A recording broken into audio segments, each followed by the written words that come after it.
Oke. Udah direkam.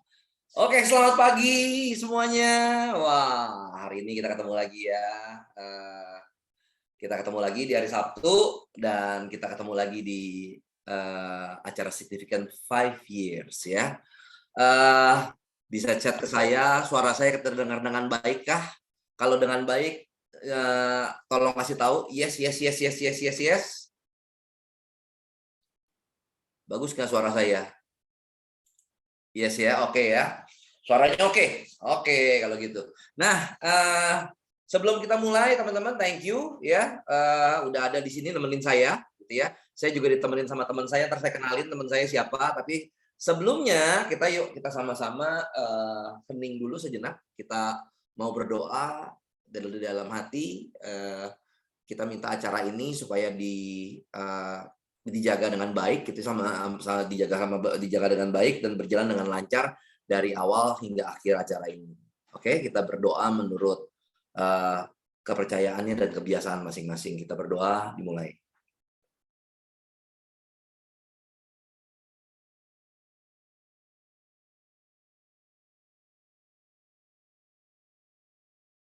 Oke, berdoa selesai. Oke, nah seperti janji saya yang tadi gitu ya, saya ini hari akan ditemenin sama teman saya, sama rekan saya nih ya. Maka saya panggil rekan saya, Bapak Liao Darwin. Halo Jos, panggilannya Jos Hai. teman-teman ya. Hai Halo Ge, Jos, apa halo Ge. kabar? Selamat pagi teman-teman semua. Iya, jadi semuanya ini hari pasti dalam keadaan seneng ya, gitu ya Jos ya. Terus lo Yes, gimana keadaannya, juga happy ya Jos ya sekarang nih hari ya? selalu happy dong Ge. Yes, oke. Tadi gue juga belum kenalin ya buat teman-teman, nama saya GG gitu ya. Namanya Indra gitu tapi dipanggilnya GG, so panggil saya GG aja. Jadi hari ini kita mau ngapain nih, Jos? Hari ini kita mau men-sharingkan sebuah ide bisnis yang ternyata yang kita jalankan dan ternyata banyak merubah kehidupan kita ya Ge ya. Yes, ya intinya adalah kira-kira hari ini kita sebenarnya berdua nih pengen ngobrol gitu ya. Kita nggak mau terlalu kaku-kaku. Kita sesuai dengan judulnya adalah Significant 5 Years. Jadi kita bicara tentang masa depan nih, Jos. Ya, 5 tahun ke depan ya. Selain kita mau bicara tentang bisnisnya, juga kita akan ada cerita-cerita. Kan sesuai tuh judulnya. Ada success story ya. Kita mau cerita-ceritanya kita gitu ya. Nanti kita di akhir kita akan bicara tentang cerita-ceritanya kita. So hari ini kita mau ngobrol-ngobrol berdua ya. Siapa tahu dari obrolan kita ada inspirasi buat teman-teman dan semoga juga berguna gitu ya buat ke depan, karena kita di hari ini udah sampai di sini pasti dipertemukan oleh seseorang gitu ya. Teman-teman bisa ada di sini karena dipertemukan dengan seseorang, lalu seseorang itu bicara tentang ide bisnis, bicara tentang sebuah komunitas. Apa sih komunitasnya? Apa sih bisnisnya? Yuk kita mulai aja dari pertama-tama gitu ya. Sebentar saya mesti. Zaman sekarang kalau ngobrol tuh harus kayak gini, kayak Deddy Corbuzier gitu ya. Kayak Podcast video jadinya ya. kekinian begitu ya. Oke, sebentar. Saya sharing screen saya. Nah, udah kelihatan, Jos? Kelihatan jelas. Udah kelihatan jelas ya? Oke ya, suara saya jelas, ini juga jelas. Nah, significant 5 years ya. Kenapa significant 5 years, teman-teman? Kalau misalnya tahu, kenapa sih semuanya itu diukur dari matriks 5 tahun gitu ya. Bahkan dulu juga kita, waktu zaman-zaman dulu, kita ada rencana pembangunan 5 tahun ya. Pembangunan 5 tahun. Nah, sebenarnya 5 tahun adalah sebuah waktu yang sebenarnya kalau dibilang lama juga nggak terlalu lama, tapi dibilang cepat, kalau cepat juga gitu ya. Sehingga yang kita mau kasih tahu ke teman-teman bahwa mungkin loh dalam 5 tahun ini bisa sesignifikan ini gitu ya. Nah, saya mau lanjut aja karena kita bicara tentang bisnis talk, karena tadi ada bisnisnya, maka saya mau bicara sedikit tentang bisnis nih, Jos ya.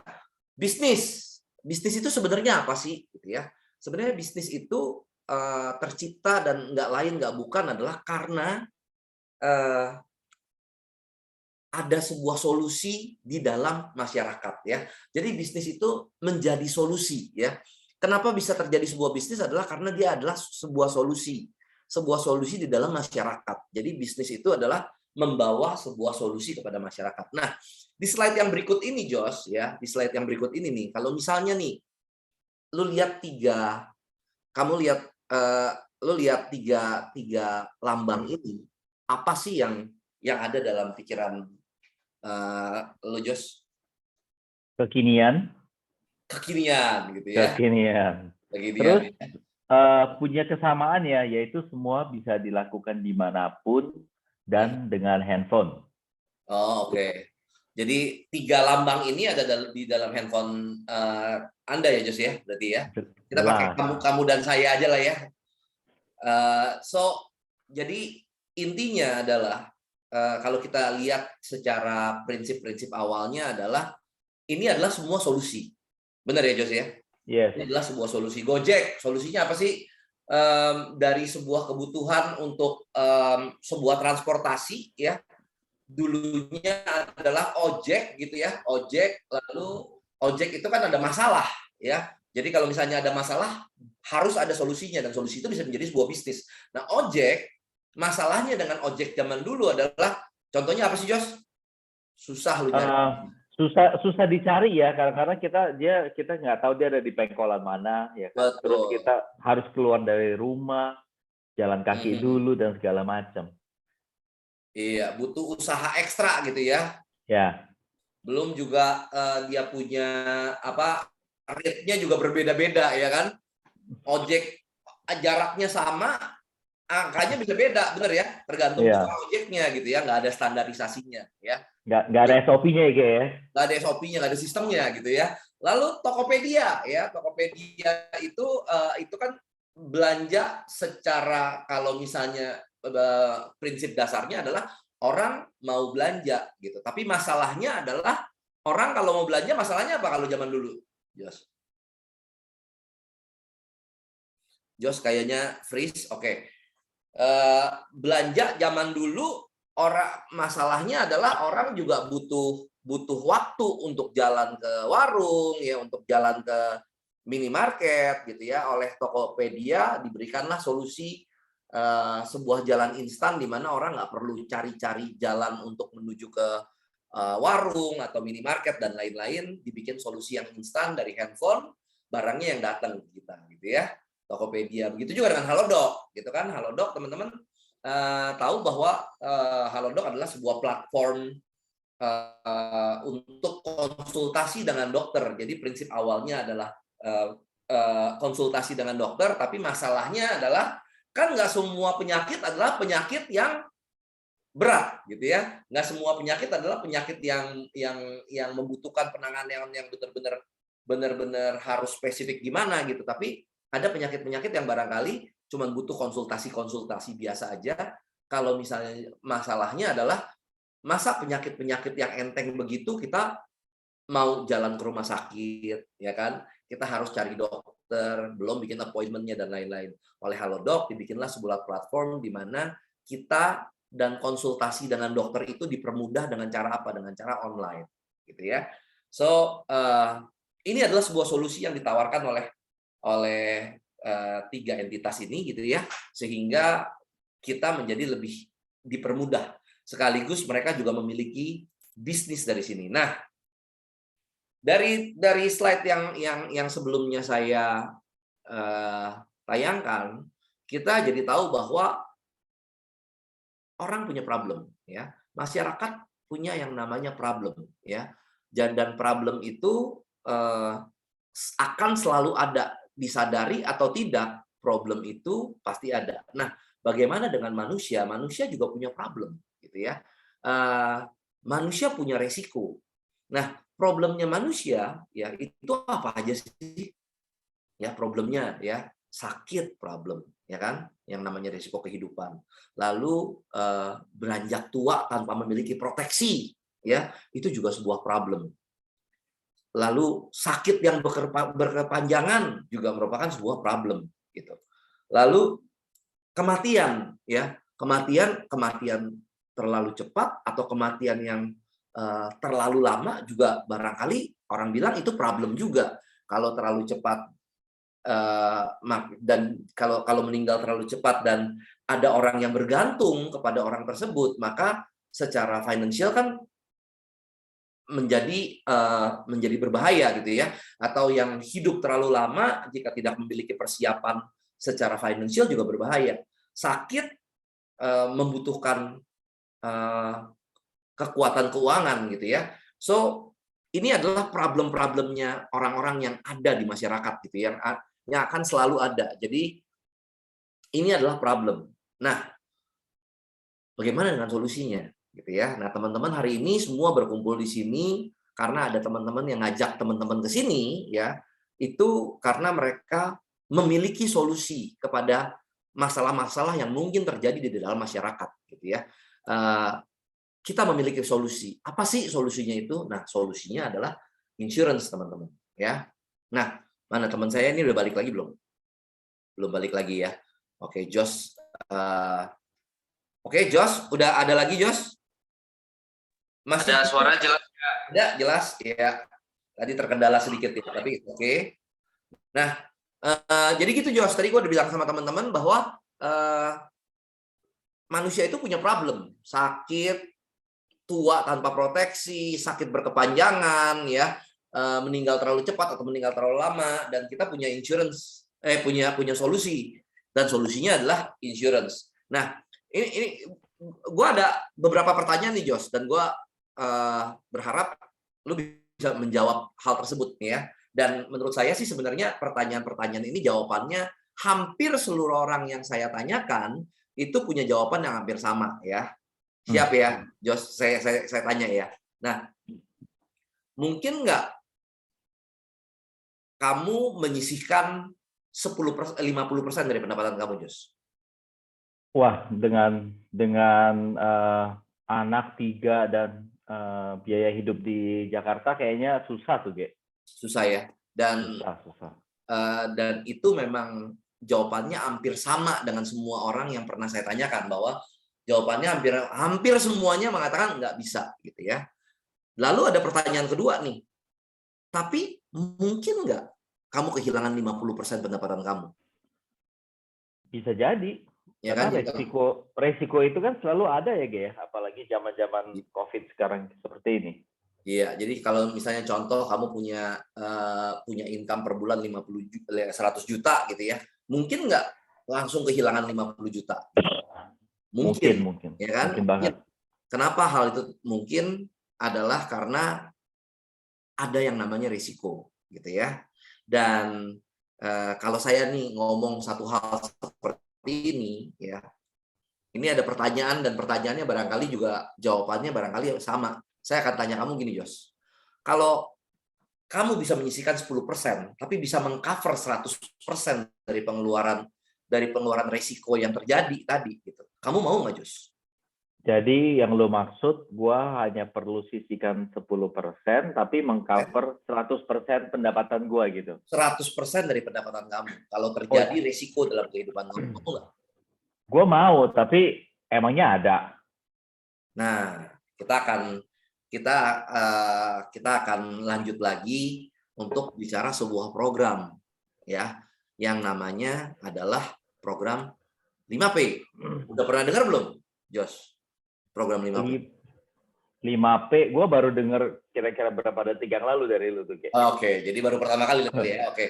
Yang namanya 5P itu namanya adalah program perlindungan penghasilan dan pengganti pensiun ya. Jadi ada perlindungannya dan ada penggantinya, melindungi penghasilan dan menggantikan pensiun. Nah, gimana sih cara mekanisme 5P ini? Ini adalah sebuah program gitu ya. Inilah program ini adalah solusinya.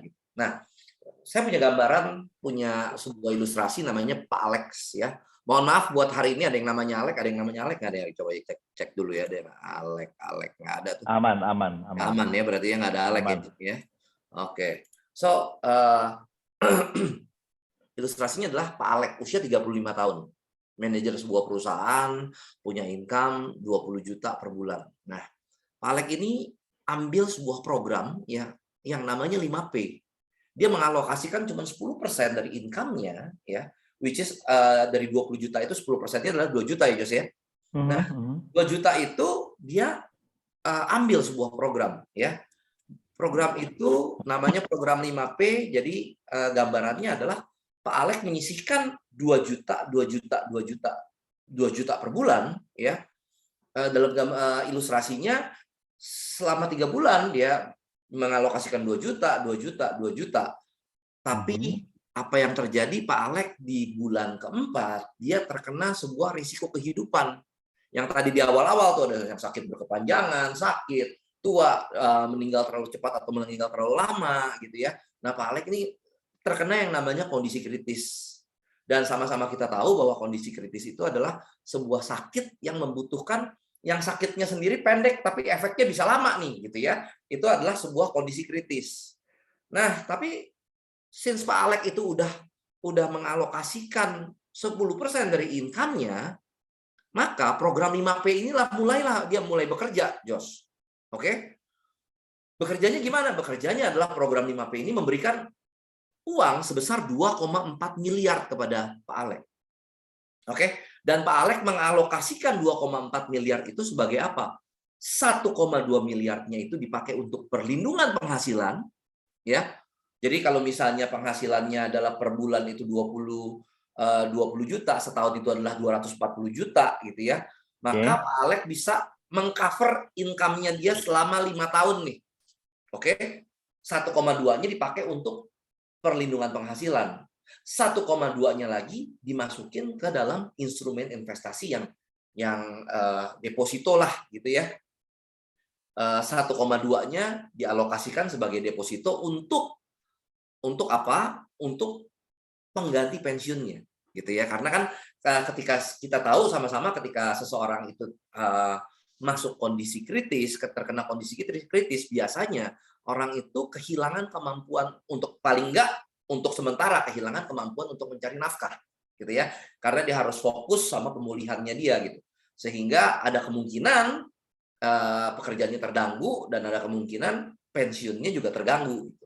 Nah, 2,4 ini dibagi 1,5 miliar untuk pelindungan penghasilan, 1,5 miliar untuk pengganti pensiun. Nah, lebih bagusnya lagi nih, Jos, lebih bagusnya lagi adalah program ini nih. Kan Mr. Alex itu kan Pak Alex itu kan menyisihkan 2 juta, 2 juta, 2 juta, 2 juta kan per bulan kan. Ya. Nah, ketika kondisi kritis ini terjadi, maka saat itulah program 5P ini men-trigger sebuah fasilitas lagi ya, di mana 2 juta, 2 juta, 2 juta yang selama ini dialokasikan dari kantong Pak Alex, maka diambil alih sama program 5P ini juga nih, Josh. Jadi Pak Alex perlu keluarin 2 juta per bulan dari kantongnya dia. Gitu. So, jadi Pak Alex bayar cuma 3 kali. Pak Alex bayar 3 kali. Ketika bulan 1, bulan 2, bulan 3. Terus kalau terjadi sebuah kondisi yang tadi lu sebutkan, semuanya itu ya? Ya. Semuanya itu cair uang tunai sebesar 2,4 miliar. 2,4 miliar. Ya. Dan tadi lu bilang itu keluarnya 1,5 dulu, baru 1,5-nya nanti keluar lagi, atau keluarnya gelondongan 2,4 miliar? Langsung gelondongan 2,4 miliar diterima oleh Pak Alex, lalu Pak Alex mengalokasikan ini ilustrasinya Pak Alex, mengalokasikan 1,2-nya untuk perlindungan penghasilan dia selama 5 tahun, lalu mengalokasikan lagi 1,2 yang sisanya tadi dimasukin ke dalam instrumen investasi deposito. Lalu 2 juta yang seharusnya Pak Alex harus keluar dari kantongnya dia untuk mengalokasi 5P ini ya, itu langsung diambil alih, Josh. Diambil alih sama program 5P ini. Jadi dia akan ngebayarin program ini sendiri gitu. Oke. Jadi dia self funded lagi gitu ya. Sampai kapan? Sampai walaupun Pak Alex itu sembuh gitu. Jadi Pak Alex udah pulih 100% pun tetap 2 juta per bulan ini ya yang dibayarin sama program 5P untuk masuk ke dalam rekening 5P berikutnya lagi itu akan dibayarin terus sampai Pak Alex usia 55 tahun. Sehingga di dalam pos 5P ini ada nilai investasi yang tadi yang 2 juta itu, jadi ada tambahan uang pensiunnya lagi, Josh. Nah, setelah usia 55 tahun, maka akan ada uang lagi tuh, Josh. Ada uang lagi ya sebesar, ya kita nggak tahu, itu tergantung dari instrumen apa yang diambil gitu ya. Profil apa yang diambil sehingga ya dana pensiunnya itu double gitu. Dulu pernah waktu dia kena kondisi kritis, dia udah pernah mengalokasikan 1,2, ditambah lagi di usia 55 ada dana pensiun lagi di dalam rekening program 5P ini. Nah, pertanyaannya adalah ya, kalau menurut Josh, bagus nggak program ini? Menurut gua ya, Ge ya, bagus banget. Keterlaluan sih kalau ada program kayak gini lu nggak tawarin gue. Nah, ini kan jadi kalau ini bisa buat Pak Alex, pasti juga bisa buat kamu dong, Josh. Bener nggak? Jelas, Ya jelas. kan? Nah, ini kan sebenarnya kita bicara tentang bring the solution, gitu. Kita membawa solusi. Ini kan solusi ini terjadi ketika terjadi sebuah problem, di mana problem itu adalah sebuah resiko kehidupan yang namanya kondisi kritis terjadi pada Pak Alex, gitu ya. Ini Ya. adalah gambarannya, dan kalau kita misalnya mau lihat apa sih yang sudah pernah kita lakukan di sini di teman-teman MRT sini, gitu ya. Di teman-teman MRT apa yang pernah dilakukan. Nah, ini adalah sebuah contoh nyata dari solusi yang pernah terjadi gitu ya. Ada ini adalah bukti klaim ya. Jadi kalau buat teman-teman yang belum pernah lihat, ini adalah bukti klaim. Salah satunya adalah ini adalah klaim tadi yang seperti tadi 2,4, tapi ini adalah 3 miliar gitu ya. Ini ada orang nasabah yang terkena juga yang namanya problem kondisi kritis. Beliau terkena cancer ya, sehingga program 5P itu keluar ya, jumlahnya adalah 3 miliar gitu. Ini adalah salah satunya. Lalu ada contoh lagi, ini adalah resiko kondisi yang lain yang berbeda, resiko kehidupan yang lain yang berbeda ini adalah klaim meninggal gitu ya. Kalau yang tadi itu yang pertama-tama ya, itu baru 11 bulan ini meninggal dan cair, klaim sebesar 10 miliar untuk keluarganya gitu ya. Itu ya itu adalah maksudnya bisa dipakai untuk keluarganya gitu ya, untuk kesejahteraan keluarganya, karena asuransi jiwa itu adalah sebuah solusi gitu, sehingga keluarga tersebut secara keuangan nggak turun levelnya gitu ya. Terus kayak gitu yang nomor 3 ini baru-baru aja ya, ini baru-baru aja seperti yang kita tahu bahwa yang namanya sakit sekarang itu lebih gampang terjadi ya, Jos ya. Iya, banget. Sejauh Anda membuka masker itu mungkin terjadi gitu, dan ini adalah sebuah klaim yang terjadi yang sangat disayangkan sekali, meninggal karena COVID tahun lalu gitu ya. Dan ini adalah semua klaimnya yang keluar 844 juta gitu ya. Jadi kita nggak pernah bisa tahu apa yang namanya resiko ya, kita nggak pernah tahu kapan dia datang, apa yang akan terjadi, kita nggak pernah bisa tahu.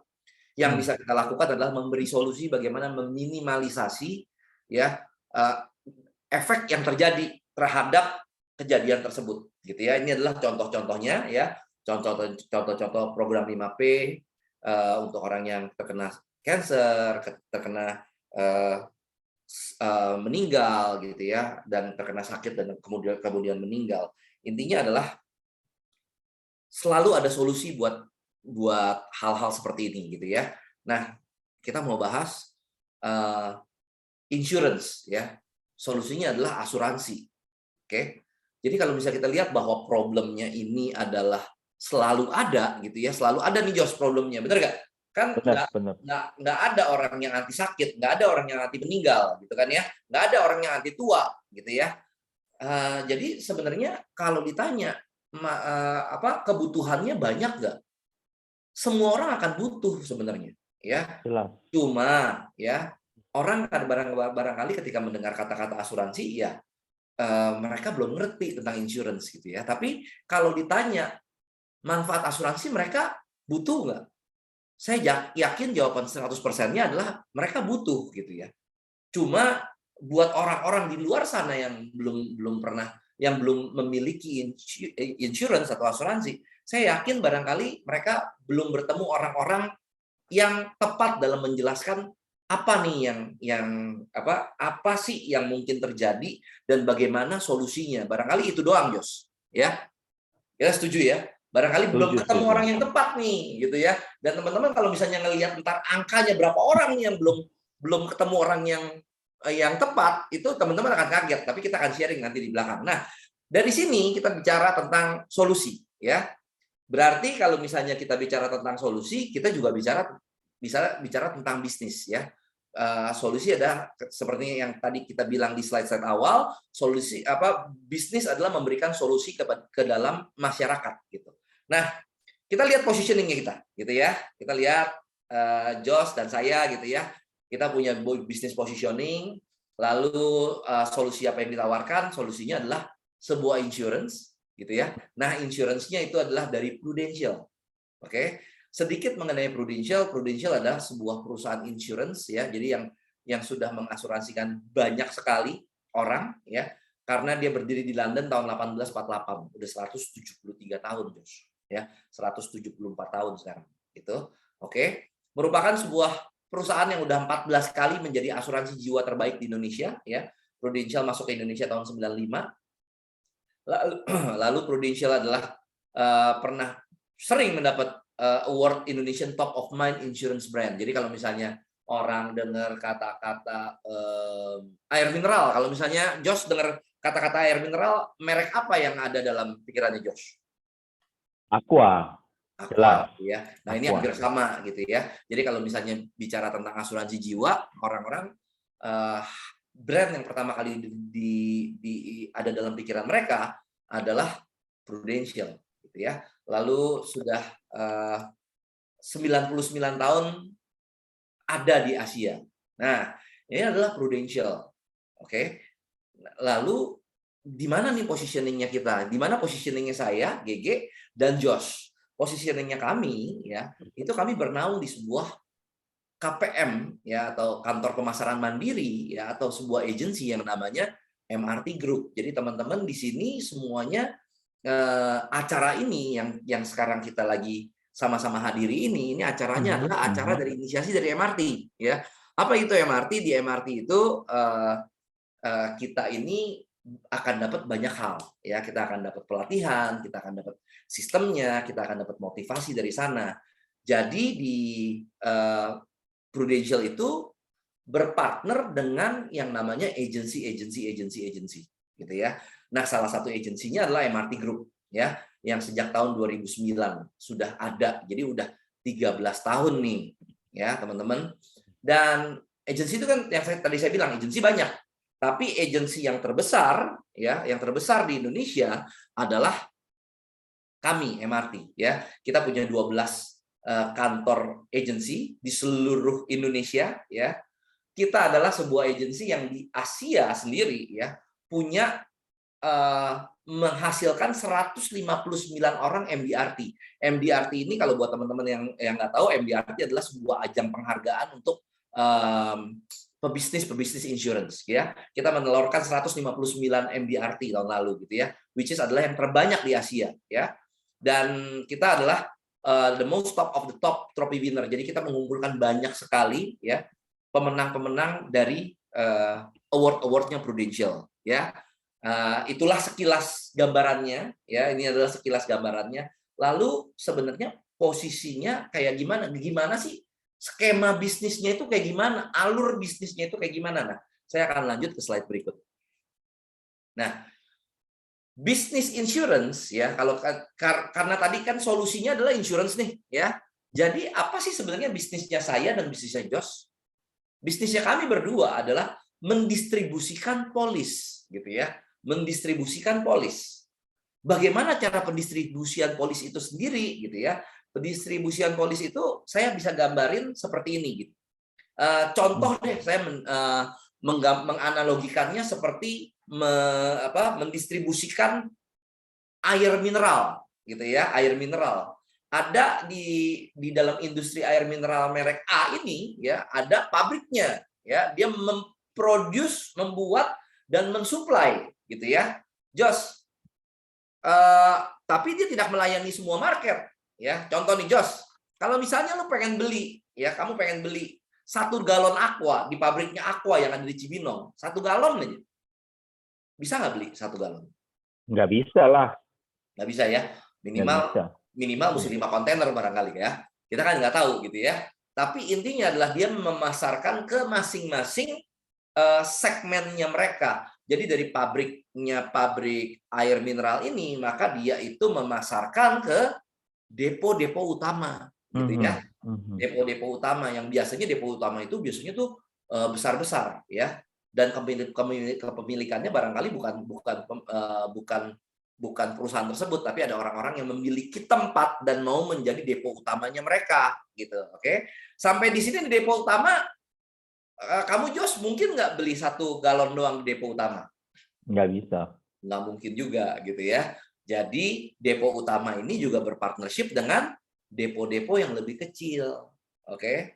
Depo-depo yang lebih kecil yang barangkali ini udah mulai kita mulai melayani end user-nya gitu ya, depo-depo ya, tapi pembeliannya masih tetap banyak gitu. Nah, di depo-depo itu juga akhirnya juga mereka menyalurkan nih gitu ya, menyalurkan kepada yang lebih kecil lagi, depo-depo yang lebih kecil lagi ya, kita sebut sebagai agent lah ya, agent air mineral ya, yang ini biasanya bisa ada di mana-mana. Dan kalau misalnya kita lihat secara skema bisnisnya ini, yang paling banyak adalah sebenarnya agentnya, benar ya Jos ya? Iya. Ya dong. Depo prinsipalnya cuma 1, depo utamanya nggak terlalu banyak gitu ya, terus lalu deponya juga nggak terlalu banyak, tapi yang banyak adalah agent-agentnya, dan agent-agent inilah yang langsung masuk ke consumer langsung semuanya gitu ya. Nah, kenapa saya gambarin ini? Karena sebenarnya sama, teman-teman. Ya, karena sebenarnya sama. Ya, gambarannya adalah Prudential itu adalah sebagai prinsipalnya kita. Ya, dia memproduksi polis, menjadi polis semuanya ya kan, di dalamnya ada legal dan legal department dan lain-lain, udah mikirin nih gimana nih cara produk ini berjalan gitu ya. Jadi kita nggak usah pusing-pusing mikirin produknya. Lalu ya ada yang namanya depo utamanya. Siapa depo utamanya? MRT Group, agency gitu ya. Di agency ini adalah di dalam agency itu ada lagi yang namanya depo ya. Depo tengah gitu ya, depo, dan depo itu adalah leaders yang ada di dalam agensi tersebut gitu ya. Ini adalah leaders kita yang ada di MRT ya. Lalu leaders itu punya banyak agent, which is nanti agentnya pun akan menjadi depo sendiri. Jadi ini sebenarnya nih sesuatu gambaran bisnis yang hampir sama seperti tadi kalau kita mengibaratkan produksi air mineral ya. Jadi setiap bagian ada segmennya. Nah, lalu gimana cara jalaninnya gitu ya? Gimana cara jalaninnya? Nah, ini adalah sebuah bisnis. Jadi kita kalau yang namanya bisnis kita akan bicara jenjang, Jos ya. Kita akan bicara jangkanya bukan jangka pendek. Kalau bicara bisnis, kita akan bicara tentang jangka panjang. Nah, sesuai dengan judulnya, kita adalah significant 5 years. Kalau dijalankan dengan standar, maka di tahun pertama income per tahunnya adalah bisnis, kita bicara income per tahun ya, income per tahunnya 63 juta. Di tahun kedua, ketika jenjang karirnya menjadi seorang associate agency director, ya, income-nya adalah 210 juta per tahun. Lalu di jenjang terakhirnya yang namanya AD yang bisa dicapai di tahun ketiga, income-nya adalah 530 juta per tahun, gitu. Lalu naik lagi menjadi senior AD ya, 1 miliar setahun. Lalu di tahun kelima ya, ketika udah makin besar ya bisnisnya, maka income-nya adalah 2,4 miliar per tahun atau 200 juta per bulan ya. Ini adalah perjalanan income-nya. So saya mau jelasin lagi apa relevansinya antara ini dengan 5P yang tadi nih, Jos. Oke? Kita kan mulai dari awal nih, ya kan? Tadi kita bicara tentang produknya gitu kan. Kita bicara tentang solusi yang diberikan kepada masyarakat. Nah, 5P. Untuk mencapai jenjang karir ini, income begini, apa sih yang perlu dilakukan? Sebenarnya nih ya, simple banget, Jos. Simple ya. Kalau tadi saya jelasin 5P kepada Anda, Jos, ya, pada Anda tadi, ya. Berapa banyak sih waktu yang saya pakai untuk jelasin hal tersebut? Ada nggak? Kayaknya tadi gua 1 jam ada nggak 1 jam? oh jelas nggak ada. Nggak ada ya. Oke. Dengan gaya lu ngomong sih 10 menit tadi kayaknya, 10 menit ya, 10 menit ya. Iya. Nah, kalau misalnya kita bicara tentang 5P itu, saya bicara tentang 10 menit, lalu ya pembukaan dan lain-lain lah, ya kan. Saya mulai ngobrolan, akhirnya masuk ke 5P gitu. Anggaplah saya butuh waktu setengah jam ya, Jos ya. Oke ya, setengah jam ya. 1 hari bisa nggak Jos cerita ke 2 orang setengah jam ini? Bisa Bisa banget. dong? Nah, Bisa banget. anggaplah 1 minggu itu ada 5 hari saya kerja gitu ya. 5 hari saya kerja, saya ketemu dengan 10 orang. Dari 10 orang tersebut, ya, 1 orang aja, ya udah saya setuju deh. Saya mau coba ambil 5P karena menurut saya memang itu bagus gitu ya. 1 klien say yes, preminya adalah 1 juta per bulan. Ya, 1 juta aja, bukan 2 juta. Kalau tadi kan 2 juta. Ini 1 juta ya. Maka omset kita adalah 12 juta. Oke? Ya. 1 bulan, ya kan? Itu per minggu gitu kan ya. Per minggu adalah 12 juta. 1 bulan kan 4 minggu. Betul. Ya kan? 4 dikali 12 adalah 48 juta. Jadi omset per bulan adalah 48 juta. Oke? Kalau sebulan adalah 48 juta, maka dalam setahun 12 bulan, maka omsetnya adalah 580 juta. Dan ingat di bisnis ini omset itu sama dengan income sebenarnya. Kenapa kayak begitu? Nanti saya jelasin di belakang. Nah, omset 580 juta. Tapi MRT ya. MRT sistemnya nggak perlu 580 juta untuk ke jenjang karirnya, untuk mencapai yang 5 tahun tersebut, Jos. Oke? Cuman butuh 150 juta aja. Sepertiganya ya, Ge ya? Cuman sepertiganya aja, gitu ya. Cuman sepertiganya aja. Makanya bisnis ini adalah bisnis yang menurut saya sangat masuk akal, ya, gampang, dan menurut saya bisa dilakukan semua orang. Kenapa bisa dilakukan semua orang adalah karena banyak yang udah dijalanin, Jos, ya kan? Ya. Kayak Anda sama saya kan kita udah dijalanin gitu kan. Nah, tadi yang saya bilang, income-nya adalah omsetnya adalah income-nya, ya. Income-nya bisnis ini ya itu nggak cuma satu loh. Income-nya yang pertama ya itu adalah income melalui menjual. Oke. Contoh omset yang tadi nih, Jos, 150 juta. Income-nya itu berapa sih? Ya. Income-nya ya itu di total adalah 100,5% ya untuk ngejual satu produk yang tadi, sebuah solusi 5P yang tadi ya. Kalau udah 150 juta selama 1 tahun gitu ya, maka yang diterima adalah begitu deal satu solution, income-nya yang kita terima selama 5 tahun. Oke? Selama 5 tahun. Tahun ke-1, tahun ke-2, tahun ke-3, tahun ke-4, tahun ke-5 ya. Tahun ke-1 42% dari omset ya. Tahun ke-2 43,5% dari omset, tahun ke-3 5%, tahun ke-4 5%, tahun ke-5 5%. Sehingga totalnya adalah 100,5 dari omset. Jadi saya bilang omset sama dengan income. Yeah. Jadi jual satu produk aja 5 tahun loh, Jos. Oke? Yeah. Terus udah gitu income-nya tuh gampang naik, tapi susah turun. Contoh gitu ya. Bulan pertama nih, bulan Januari nih, Jos. Anda jualan 1 polis. Anda akan terima dari 1 polis. Oke? Betul. Di bulan Februari, Anda jualan 2 polis. Ya kan, 2 polis. Jadi yang diterima adalah 3 polis. Polis bulan Januari 1, polis bulan Februari 2, 3 polis. Di bulan ketiga ya, ada 1 polis lagi nih, bulan Maret. Maka di bulan Maret akan terima 4 polis. Jadi ini akan naik terus gitu. Jarang bisa turun gitu ya. Dan akumulasi jadinya, Ge ya. Diakumulasi, dia akan mengakumulasi gitu. Ya, makin banyak kita memberikan solusi ya makin eksponensial tentu dapatnya gitu kan. Nah, yang menariknya lagi adalah closing sekarang nih. Ini hari kasih solusi ya. Minggu depannya itu udah diterima hasilnya. Oke? Minggu depannya kita udah terima hasilnya.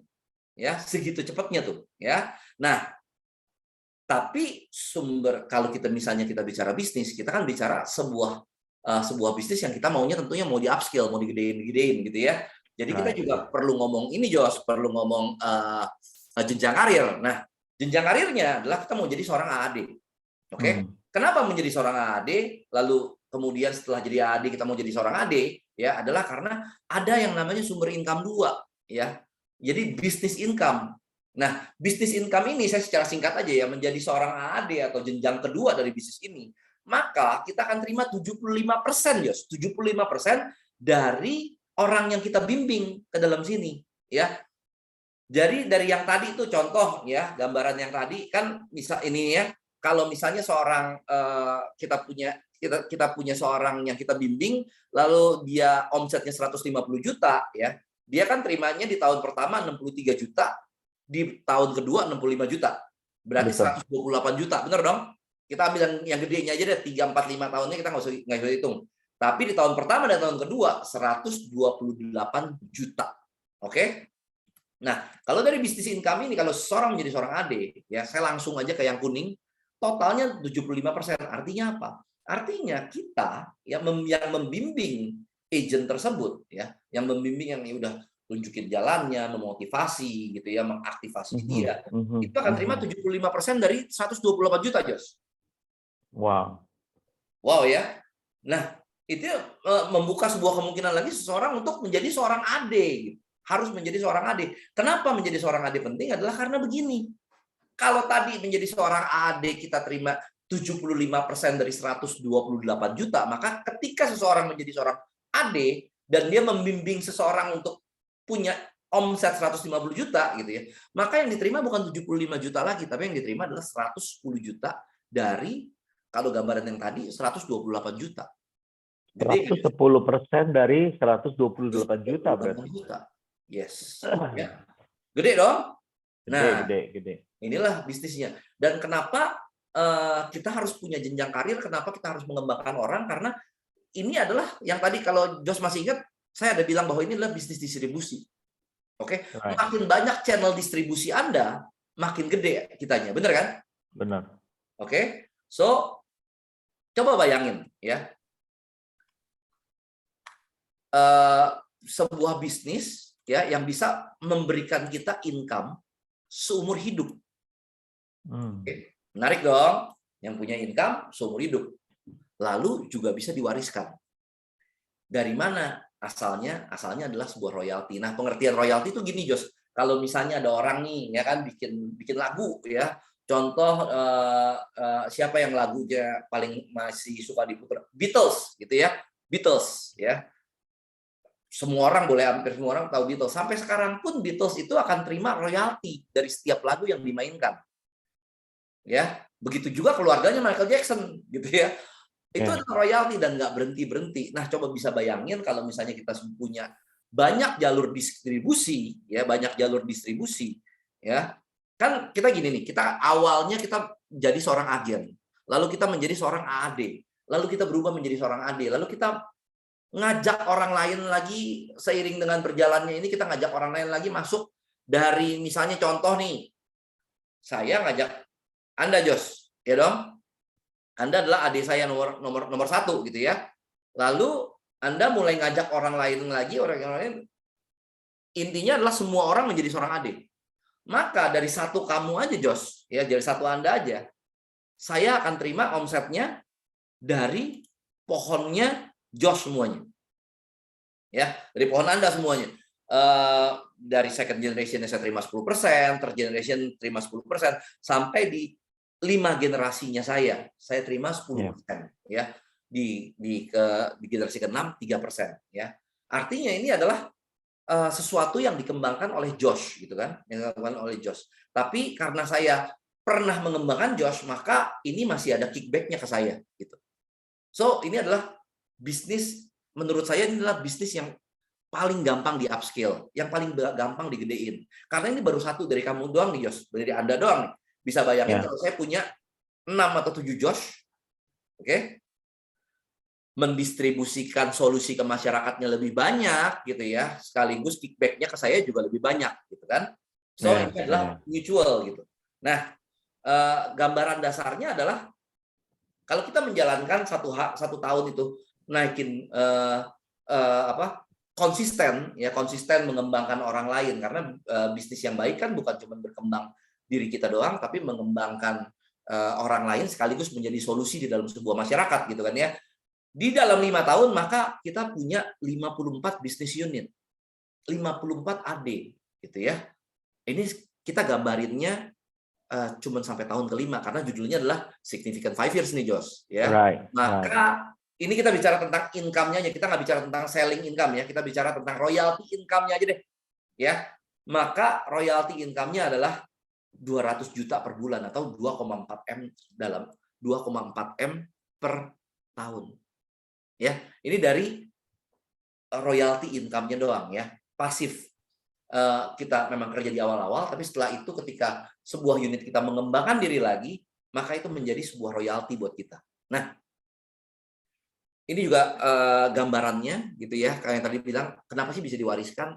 Teman-teman, jenjang karir di Prudential ini menjadi seorang AD itu menjadi sangat penting sekali. Karena kenapa? Karena ketika kita menjadi seorang AD, ada sebuah surat yang namanya designated successor. Artinya, kepada siapa kita mau memberikan royalty income ini ketika kita udah nggak ada. Ya.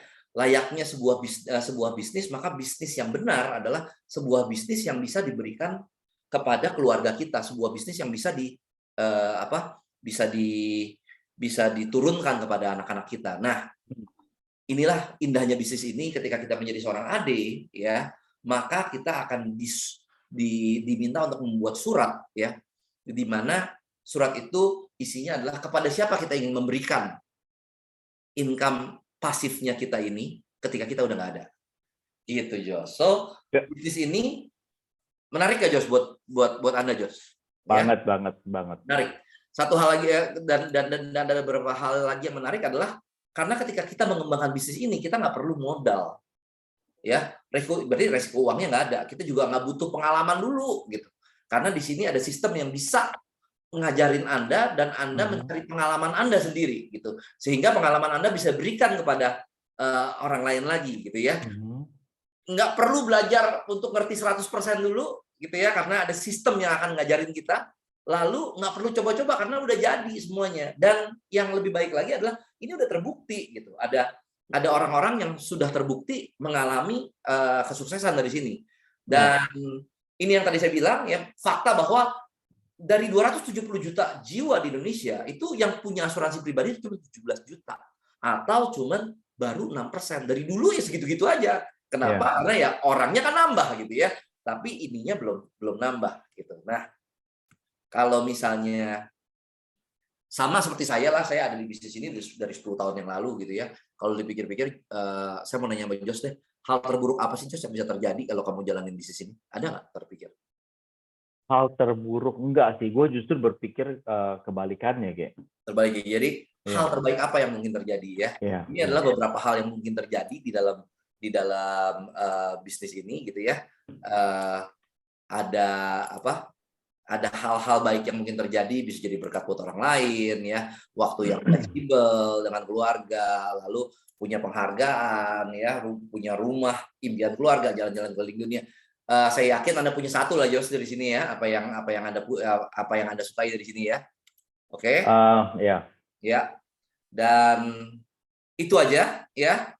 Itu aja yang saya mau sampaikan pada hari ini gitu.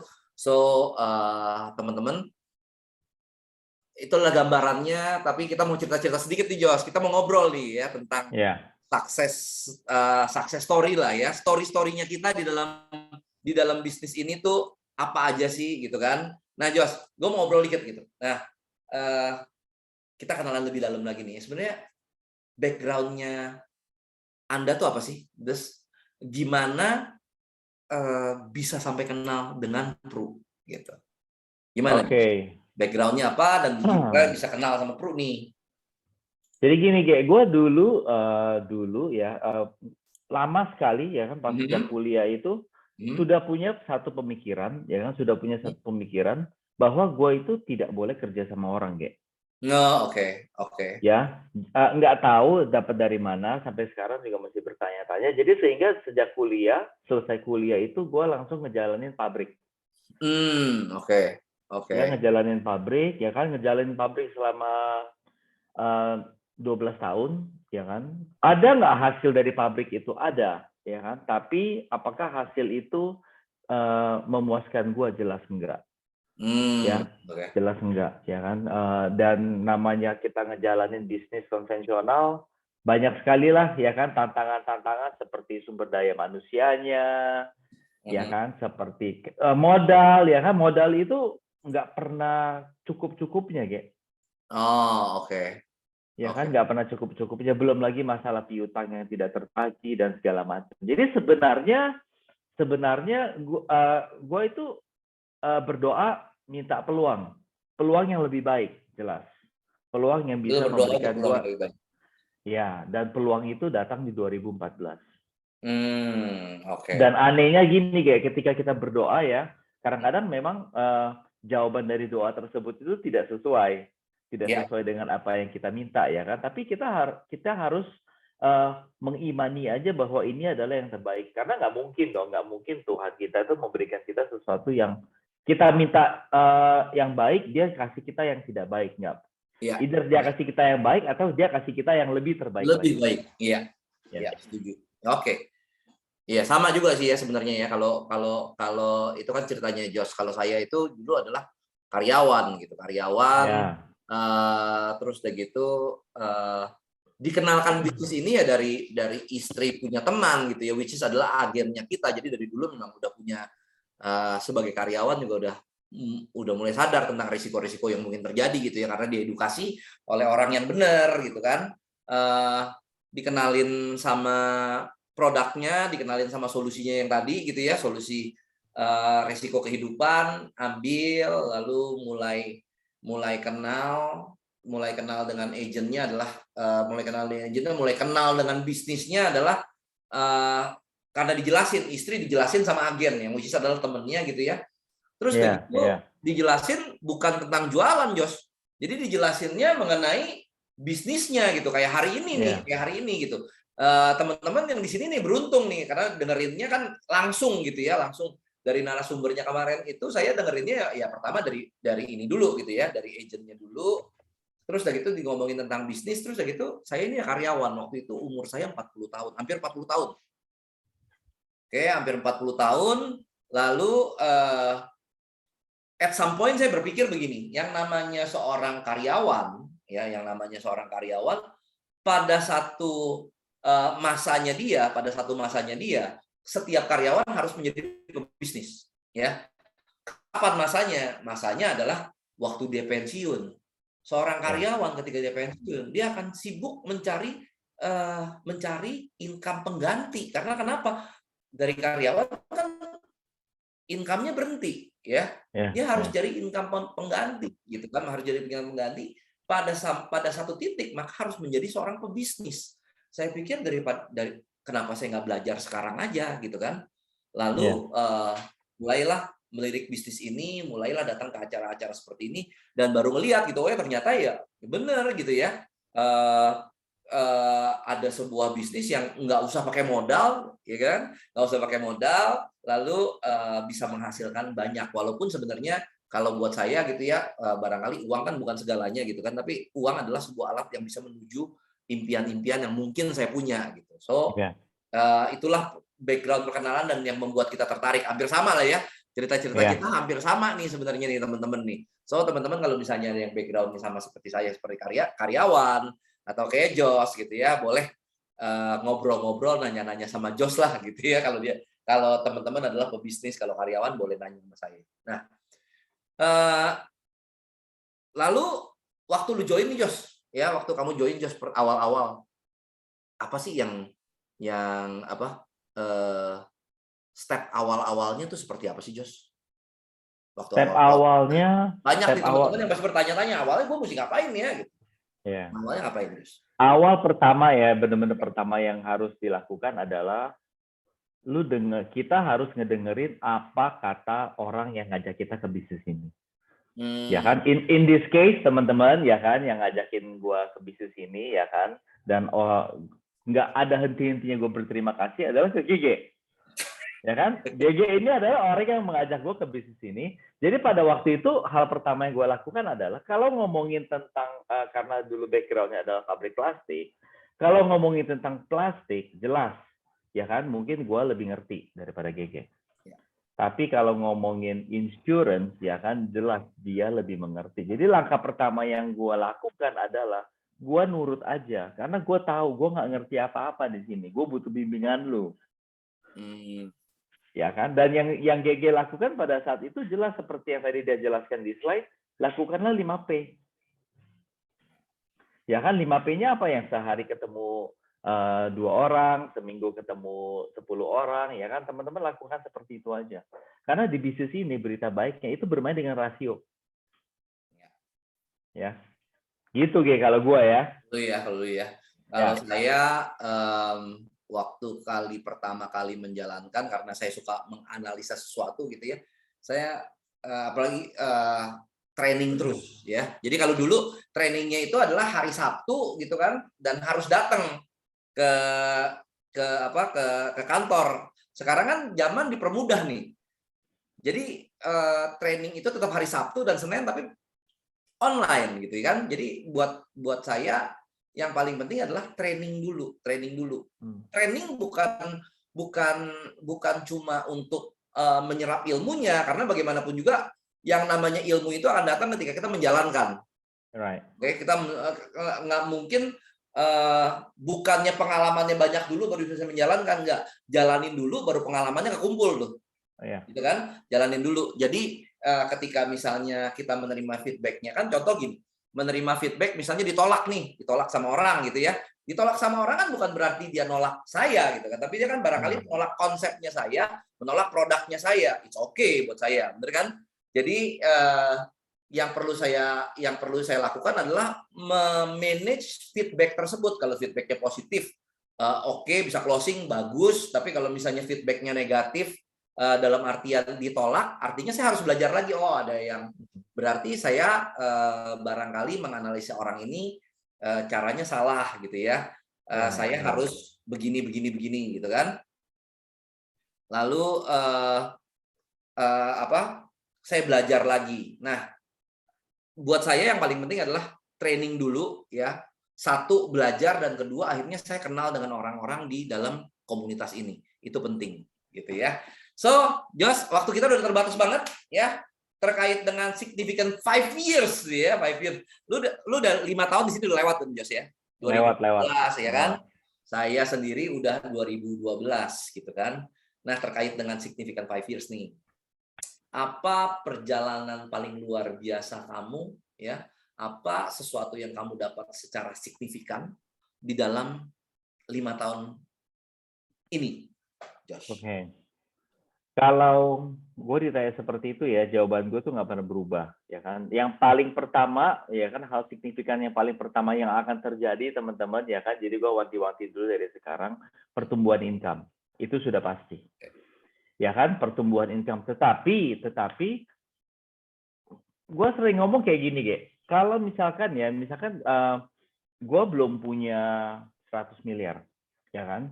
Gue akan bekerja menghabiskan waktu, energi gue untuk mengejar 100 miliar itu. Dan ketika gue mendapatkan itu, jelas gue akan menjadi orang yang I'm gonna be the most happiest person, orang paling bahagia. Tapi kalau gue lakukan itu terus, ya kan, dari 100 menjadi 200, 300, dan 400, jelas gue nggak akan 2-3 kali lebih happy daripada ketika gue mendapatkan 100 miliar gue. Ya kan? Jadi kalau ngomong income sudah pasti teman-teman, kan? Tapi yang buat gue yang lebih signifikannya adalah gue mendapatkan sebuah pertumbuhan diri dan leadership. Leadership yang gue bisa pakai untuk banyak hal.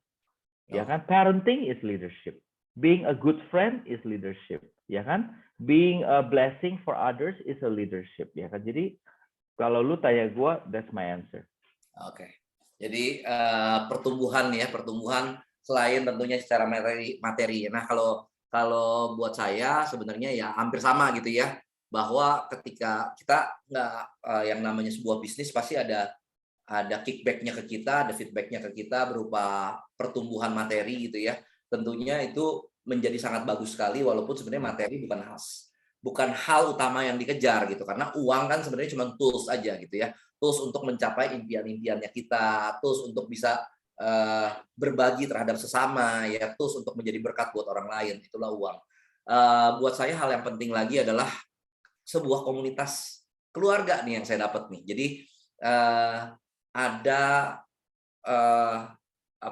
keluarga-keluarga baru yang nggak bicara tentang sukses sendiri saya, tapi sukses bareng-bareng, kolektif ya. Ada komunitas sebagai keluarga karena menurut saya setiap manusia tuh butuh yang namanya cinta gitu kan. So ketika kita bicara keluarga, kita bicara tentang kasih gitu ya.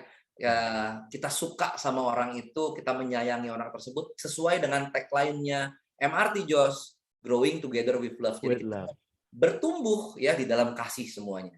Nah, kira-kira itu aja yang kita mau bawain hari ini ya. So buat teman-teman yang baru pertama kali ikut ya, stay tune teman-teman, karena setelah acara ini juga teman-teman bisa masuk ke sebuah acara yang namanya Great Saturday. Anda akan bisa mendengarkan banyak cerita-cerita lain yang juga seru juga gitu ya. Tapi untuk pertemuan kita pada hari ini saya akan tutup aja karena tadi kita mulai dengan doa, maka kali ini juga saya akan menutup dengan doa gitu ya. Mari kita berdoa menurut kebiasaan masing-masing. Kita hening sejenak, kita berdoa, dimulai.